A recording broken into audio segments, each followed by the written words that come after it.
Welcome home. We are WNST, AM 1570, Towson, Baltimore. We are Baltimore positively doing the Maryland Crab Cake Tour. We're back out at the Beaumont in Catonsville next Tuesday, the 16th. It's all brought to you by the Maryland Lottery.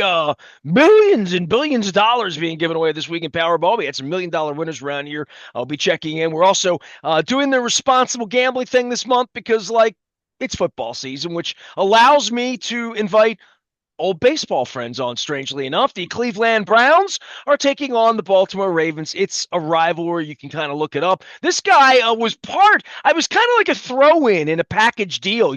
We got the Ravens and some broadcasters to be announced later. Michael Reghi was one of those guys back in 1997 that came from the land of Cleve after the Ravens came here in 1996. If you know your home team sports history, you know your Orioles history, you know why I'm inviting Michael Reghi on. The Ravens are playing the Browns this week, but Michael Reghi, we had a celebration for Cal Ripken the other night. We had the loss of Davey Johnson the other day. And when I started putting together the tentacles of 1996 and 1997 and Davey Johnson, well, there's only a few of us left around here 30 years later that can do this, Mike. So how you been? Yeah. You still calling college football out there in the Believe land? Yeah. Call college football for ESPN. I got to call about three different conferences, call a game each week. Enjoy that. College hoops too.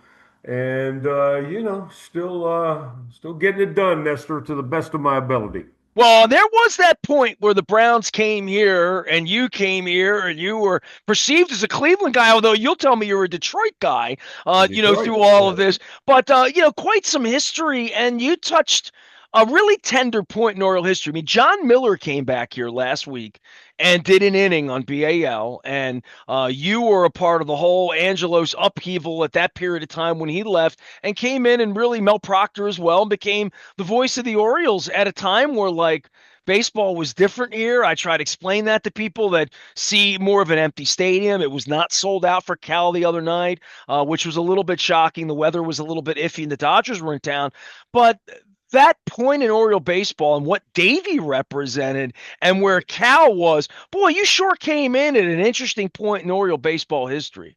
Yeah, I felt very fortunate to be able to be a part of the tremendous Oriole tradition at that time, Nestor. Again, I mean, they're coming off that 96 season, getting the playoffs. So my first year was 97. And of course, they went wire to wire. And I really enjoyed Davy Johnson so much, and just very saddened to hear of his passing the other day. I thought Davey, and he's had the Oriole tradition, yes, but I just thought he was a hell of a good baseball manager, Nestor. Consummate baseball guy, damn good manager. Of course, like all of us, did he have some detractors? Yeah, but overall, I think Davey was the right guy, a veteran guy for that particular Oriole team back then. I mean, you remember, a lot of veterans on that team. You think of the pitching staff with, Jimmy Key and Scott Erickson and Mike Messina, of course, leading it. And I mean, I thought Davey was the right guy for that spot. And of course, the '97 season was fantastic until it got to the ALCS, which I think will always be one that I think many Oriole fans always felt. I know I did that. That certainly was all set up to potentially be a World Series participant, if not champion that year. Well, Cleveland got in the way. I'll tell you that. Manny Cleveland Alexander got in got the in the way. way. Yeah, they did. You're right. You're Well, right. the thing with Davey is it was never the same around here after he was jettisoned, and there was some magic tonic, and we saw it here with Buck Showalter too, where Yeah. managing's important. And I don't know baseball analytics, and I know the managers don't do as much managing as, let's say, Earl Weaver did back in his day, but there was something about Davey, and I was storytelling a little bit about his level of confidence, about the way he came from the Mets, about all of that good and strawberry Mets '86 juice he had. But he also was a real Oriole who was a part of Frank Robinson, played shortstop, played second base with my cousin, played shortstop, Brooks, all of that, Earl Weaver, all that tradition. tradition. Like that was just that was a magical time for baseball here in Baltimore. As was Cal Ripken and bringing that back in the 30th anniversary of that. I mean, the Baltimore baseball traditions we saw kind of all come to life this weekend, all in one little snapshot. And then Yamamoto goes 8 2/3, and then the Yeah. Orioles have a walk off win. So I mean, Yeah. How about it that? was like a Disney World night down there Saturday, Mike. Yeah, I enjoyed taking a look at that. I didn't see the whole game, but as you know, it started to unfold, and I saw we potentially got some real big time stuff happening here. So I got into it in the seventh inning, and yeah, it was one of those. It brought back a lot of great memories for me, Nestor, because there was nothing better than the big moment at Oriole Park at Camden Yard. I love that. I think about it often. I'll believe me, I pull out my scorecards from all the games that particular season, and I have great remembrances of some of the magical moments that was all a part of that season. And then, as you said, Cal with 21-31. That too became just an amazing part of that particular timeline of Birds baseball. And again, I mean, I was just so happy. I have so much respect and felt so fortunate to. Think about it. Yeah, I'm preparing to call a game every day, Nestor, and I get to talk to Cal Ripken before the game.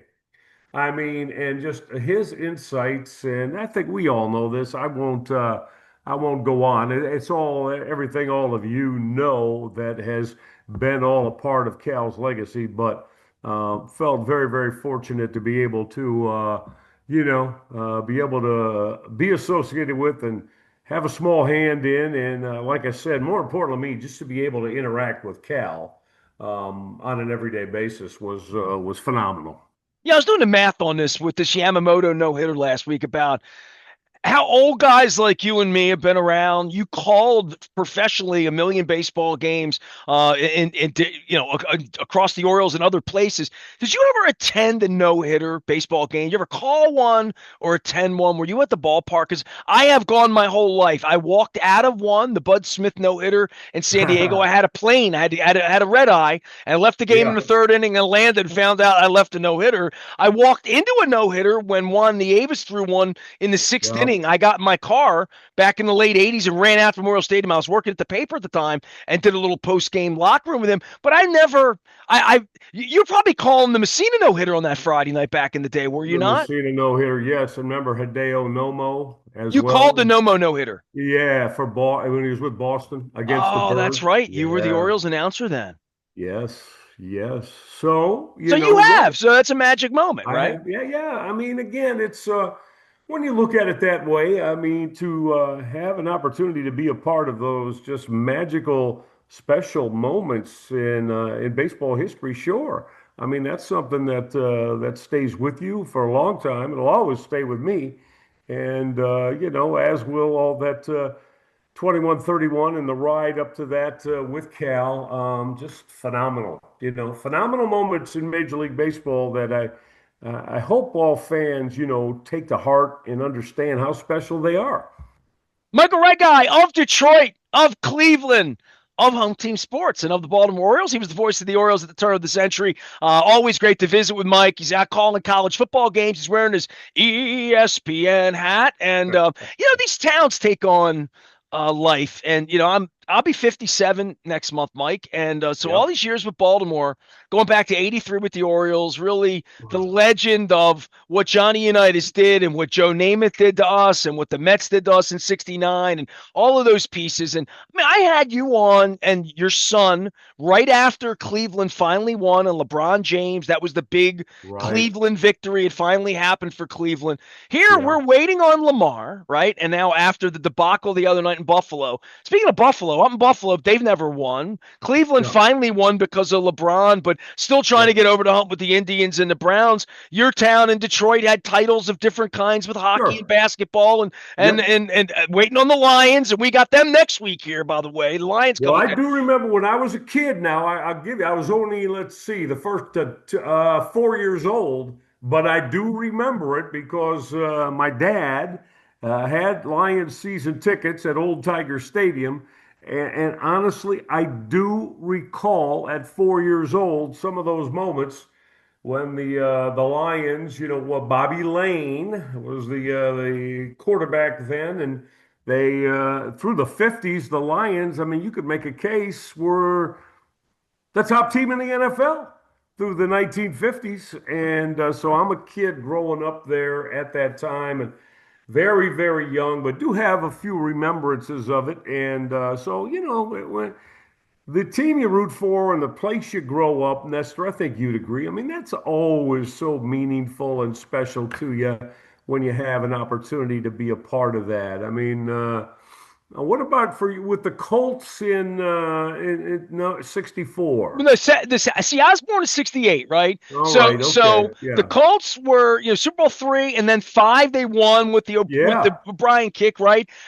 I have no memories of Super Bowl three or five. My first Super Bowl memory is about seven or eight. Just Okay. literally Yeah. Bob Greasy, Mercury Morris, Oh those yeah. teams. I Jim remember those teams, and Zonka and Kick. Fran Yeah. Tarkenton and Yeah. Stahlback, and the Yep. Charlie Brown, Billy Kilmer, Redskins. I remember. Then there was Burt Jones, and this is an interesting. By the way, Michael Reghi is here, the one-time voice. Michael, this week, the Browns are in town on Sunday. On Saturday, and this will mean a lot to you because you're a real sportsman. The 75 Baltimore Colts are being Oh, honored here. oh, that's Now, cool. now they didn't win a championship, but this was the Burt Jones team that won Yes. 9 games in a row after starting 1-4. Wound Yes. up going on a little bit of a run where they lost to the Steelers twice and goes to the post, happened in '77. But the Burt Hmm. Jones, Lydell Mitchell, Ted Marcher Broda Yeah. teams of 75s getting honored here this week at University. So I'm trying to get Burt Jones on, Roger Carr, Glenn Down, Yeah. the heroes of all that. I want to talk to you a little bit. It's the Browns are in town this week. What's Yep. the temperature in a place like Cleveland where, I've been out there for Indians games in recent years. I haven't been a Browns game about 4 years since they took my press credential, but I went for 25 years out there for Browns games. It is it's one thing in Baltimore to have Angelos and not really have a lot of years where you really believe you can win. Baseball, that's more common. Football, it's kind of uncommon to not believe in your team ever Right. because the salary cap and we've seen every team can win in the NFL. But boy, the Browns have a snake bite on them and our guy Yeah. Joe Flacco. And I'm wondering how they're going to dig out in the stadium circumstance because you're there. And I know there'd be nothing in Cleveland quite like a Browns Super Bowl parade. There'd be nothing like that. No, I mean it would be phenomenal, and I think absolutely one of the best things that ever happened here. And of course, the years in the '80s when they had the AFC Championship game failures with Bernie Kosar, and by the way, because I know Bernie health wise is not doing well at all right now, so I we hate to hear all. that. I know. We all send our heartfelt prayers out to him in his battle to try to get back healthy and so he can continue because, there's a guy like you've had with so many of the former Colts, right? Like In Burt Baltimore, Jones. He was the Burt Burt Jones of Jones Cleveland for sure. that Yeah. stayed in Baltimore. Did I ever tell you that Glenn Dowdy and I were played against each other in high school in Shake Detroit? and bake, baby. Shake and bake. Love Glenn Dowdy, man. Oh, he was so good. God, he was so good. Yeah, Pershing High, Glenn Dowdy. I went to Cass, and we were rivals back in high I school. love hearing that. I love Yeah, hearing that, Michael. You yeah, know how much I rooted for Dowdy and Roger Carr and yeah. like, Well, I'm sure you love did. those teams, man. Love I'm those sure teams. you did. I mean, how could you not? I mean, Glenn Mike, Dowdy I'm was. 7-year-old boy, grew up East Point Mall, And Yeah. Joe Ehrman is over at the J.C. Penney's signing autographs on a Monday Okay. night. And I went Yep. over and I met Joe Ehrman. And I tell Joe, the minister, Joe Ehrman, Yep. and I've told him that my whole life. I said, Joe, you were the first football player I ever met. You shook my hand. My parents were so impressed by you, and my father loved taking me to Colts games. So I mean, I Isn't that attended cool? like you with Yeah. the Lions at 4 years Yeah. of age. I have memories of my dad taking me to see Joe Namath play in 1973. I Of had my ticket course. stub. I was 5 years old. Football's in the blood around here, you know? Of course it is. And I mean, I think that we, again, I don't know, as you know, the years continue to pile up. Nestor, honestly, that we're talking about, I find myself just, it almost seems like every day I start to go back on something football related. Like I said, it might be playing against Glenn Dowdy in high school, him at Pershing High, and me at Cass, and it's something. I don't know. We've discussed all that. I know baseball has those kind of things too, but I got to be honest with you. As the years are going on for me, the football memories, I'm finding myself really, really honing in on and locking in on those even more so because. I mean, right now, I mean, the game itself is, and especially the NFL. I mean, there's nothing that could come close to that in American sports. So, yeah, it's always going to have a phenomenal place in our hearts. What are you calling these days? What games you calling? I know you're out every weekend, and Yeah, kids are still playing a lot of football out there. You call a lot of basketball as well. You've always done that. I do. Yeah, it's more college football and basketball right now for ESPN, and I thank you for the plug, Nestor. Yeah, I call about three different conferences: the Mid American Conference, the American Athletic Conference, and I've got a couple of ACC games later in the year in November. So it's just a joy for me to be able to continue because I mean it's a young person's business now, and they see. I mean, I just had one said to me, "Hey, Reggie, one of the suits at ESPN." I saw something that is this your 50th year in broadcasting? I said, yes, sir, it is. The only job I've ever had. Out of college, only job I've ever had is That's what I keep saying to people. I don't know what else I could broadcasting. do. I don't know what I'm qualified No- to do all these years in, Mike. I Nothing don't. for me. Nothing. There's nothing else that I could do even remotely well. Okay, I know that. So it's that's why I feel about feel so humbled and feel so wonderful about having all these opportunities down through the years. So I mean, again, you got to go after it and make the most of them, and I feel I've done that. I've given a lot to the our industry, Nestor, and again, I'm proud to say that. I've treated the industry well, and the industry's treated me well, so I've got no complaints, buddy. None. 25 years later, I still call you and you even treat me well. Michael Reghi is here. He is in the land of Cleve. Last thing, you're calling college sports, the Yeah. NIL thing at that level. And I talk to Yeah. the Towson people. I do a lot of business with Coppin here. We promote Coppin State. Right. I talk Yeah. about them. They don't have a football program, but basketball. The state of college sports has just changed dramatically. I know you're calling the games left to right on the radio dial and the TV dial and getting the plays but boy, for the coaches and for the administrators and for the parents and for just all of it, it has been a very, very massive and very, very rapid overhaul. Oh my God. And Nestor, I won't attach any names to it because that wouldn't be fair of me. But again, I'm so fortunate to have phenomenal relationships with all these coaches down through the years. And Nestor, some of the conversations we have now and some of the things, and I mean, again, I feel honored that they're willing to share it with me because they know it's not going to go any further. But I tell you what, some of the things that they have to deal with now with NIL and now paying their players and everything that goes along with that, I tell you, I wouldn't want to do it.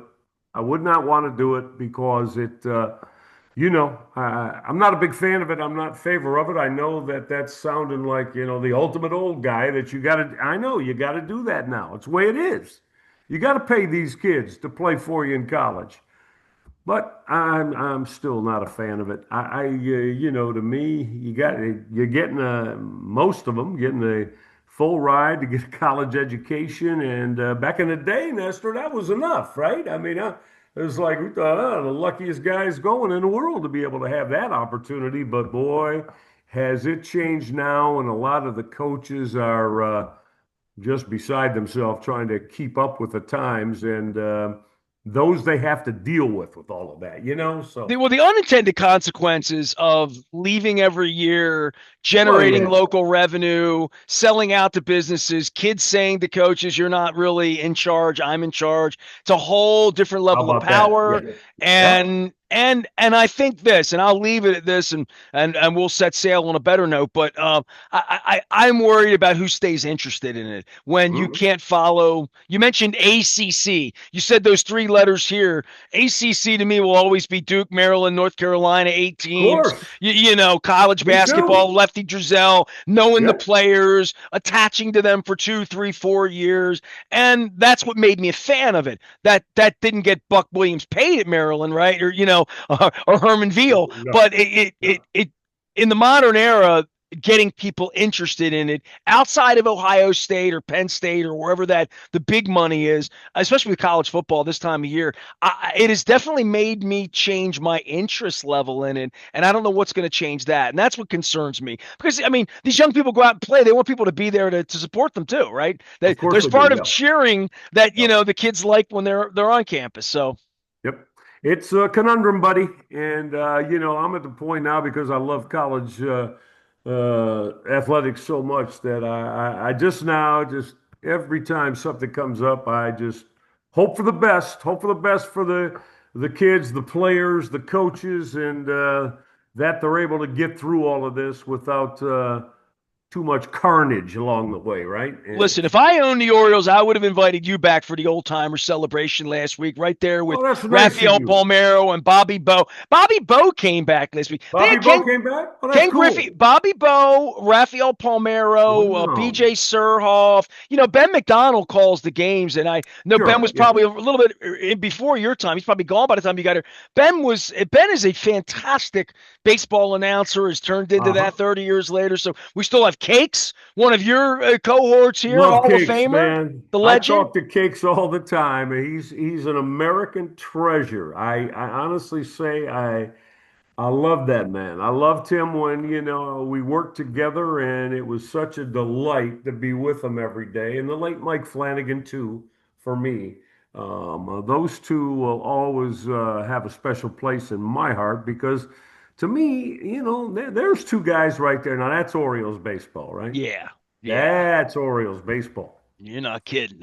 And you know what? Because you're the senior here, I'm going to let you drop the mic on that because that's a pretty good mic drop there. That's Oriole baseball. Mike Flanagan and Jim Palmer. Michael Reghi was home team sports in Oriole baseball at the turn of the century. I reached to him this week, not just because he lives in Cleveland and we're playing Joe Flacco and the Browns this week, but because I like Mike. And it's always a pleasure to visit with you. Hey, man, maybe there'll be a Guardians. I almost said the T word or the I word, Guardians and Orioles matchup to crow about at some point next summer. And I hope when I get in that when I find Munch Bishop, when I find Bernard McKinney, when I find my old Oh yeah, Cleveland Mafia, next time I'm out there for a Blossom concert in the greater Cuyahoga area, I will find you for a cup of please. coffee. I'd love that. Of course, that's a given, buddy. Always a pleasure joining you, and stay well, my man. All my Cleveland Mafia will be in this week as Joe Flacco comes and tries to steal John Harbaugh's lunch money.